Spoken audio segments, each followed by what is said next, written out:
ሰላም ጤና ይስጥልን የተከበራችሁ የህብረት ስራ ማህበራችን ቤተሰቦች በጉለሌ ክፍለ ከተማ ቅጥር ግቢ ውስጥ ነው የምንገኘው። በዚህ ቦታ ላይ ታዲያ በአዋጭ አዲሱ ገበያ ቅርንጫፍ ሰራተኞች ጋር በጋራ በመሆን የድንኳን ላይ ቅስቀሳን በማከናወን ለብዙ የማህበረሰብ ክፍሎች ስለ አዋጭ ግንዛቤ ማስጨበጥ ችለናል ማለት ነው። ይህንና ሌሎች ጉዳዮችን በሚመለከት ከአዋጭ አዲሱ ገበያ ቅርንጫፍ ስራ አስኪያጅ ወይዘሮ ሄለን ይልማ ጋር እንዲሁም ከሌሎች ግንዛቤ ከተፈጠረላቸው የማህበረሰብ ክፍሎች ጋር ቆይታ አድርገናል። ከኛ ጋር ሆኑ። ስሜ ሄለን ይልማ ባላለሁኝ ከአዋጭ የገንዘብ ቁጠባና ብድር ህብረት ስራ ማህበር የአዲሱ ገበያ ቅርንጫፍ ስራ አስኪያጅ ነኝ። ዛሬ በዚህ በጉለሌ ክፍለ ከተማ ከጥቅምት 19 እስከ ጥቅምት 21 ድረስ የህብረት ስራ ማህበራችንን አገልግሎት በማስተዋወቅ ላይ ለ3 ቀናት በማስተዋወቅ ላይ እንገኛለን።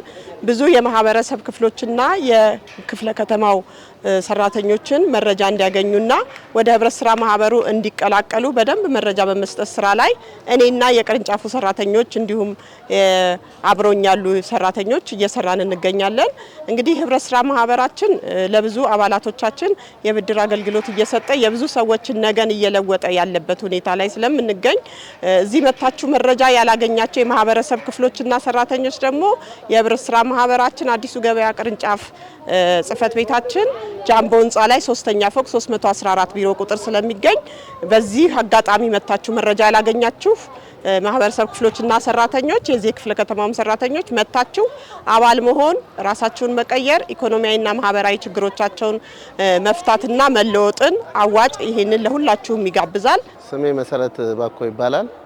አጋጣሚ የመጣሁት እዚህ ጉለሌ ክፍለ ከተማ መሬት አስተዳደር ላይ ነው። አጋጣሚ ስገባ የአዋጭን ቢሮ አገኘዋቸው። አባልም ስለነበርኩ አንዳንድ የምፈልጋቸውን ኢንፎርሜሽኖች ጠይቄ ተረድቻለሁ። ያው በፊትም ከውጭ እሰማው ነበረ።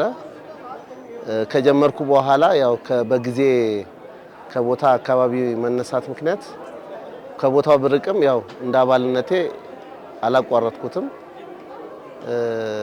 ጥሩ ግንዛቤ ነው ያገኘሁት። ብዙ ጊዜም ስብሰባ ላይ ቀርባለሁ። ጥሩ ነገሮችን ነው የምሰማው። ከሌሎቹ ብድር ሰጪዎች ጥሩ ነገር እንደሰማው ነው። ከክፍያውም ጭምር አኳያ ያለውን ነገር በደንብ ተገንዝቤበታለሁ እና ለወደፊቱ አብሬ እንደምቀጥል እርግጠኛ ሆኜ አወራለሁ። የተከበራችሁ የህብረት ስራ ማህበራችን ቤተሰቦች በአዲሱ ገበያ ጉለሌ ክፍለ ከተማ ተገኝተን ያከናወነው የድንኳን ላይ ቅስቀሳ የተከታተላችሁትን ይመስል ነበር። አብራችሁን ስለነበራችሁ እናመሰግናለን። ጤና ይስጥልኝ።